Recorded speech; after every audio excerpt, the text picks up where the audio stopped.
আসসালামু আলাইকুম বন্ধুরা, আরেকটা গাছের সাথে পরিচয় করাই দিই। সেটা হলো একটা দুষ্টামি গাছ।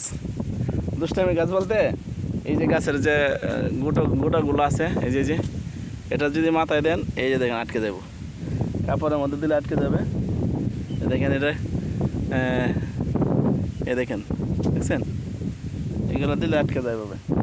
আমরা কী করতাম ছোটোবেলা, এগুলা স্কুলে নিয়ে যেতাম, দুষ্টামি করতাম। যখন টিফিনের ফাঁকে ফাঁকে মানুষের শরীরের মধ্যে, কাপড়ের মধ্যে দিলে, চুলের মধ্যে দিলে, এই দেখেন আটকে গেছে, দেখছেন, চুলের ভিতরে আটকে গেছে, দেখছেন, এইটা এভাবে আটকে যায়, চুলের ভিতরে আটকে যায়, দেখছেন।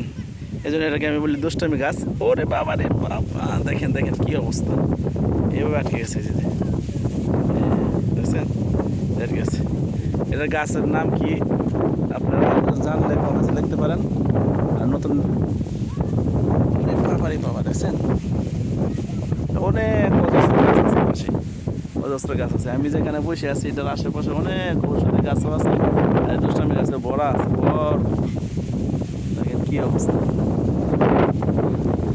অনেকদিন পরে এই সৌন্দর্য মহতের কথা মনে পড়লো, তো তাই আপনাদের সাথে শেয়ার করলাম।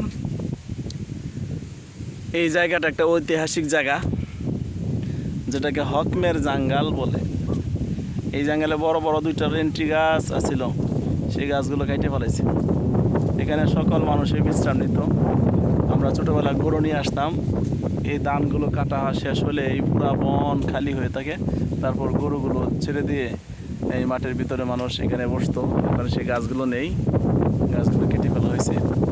তো এই জায়গাটাকে সবাই চেনে হকমের জাঙ্গাল হিসাবে। এখন ছোটো হয়েছে জায়গাটা, অনেক প্রশস্ত ছিল, বুঝছেন, অনেক প্রশস্ত ছিল। এই যে দেখেন পাশে ধান কাটতেছে মানুষে, ঠিক আছে, আমাদের ধান কাটছে তো এখানে।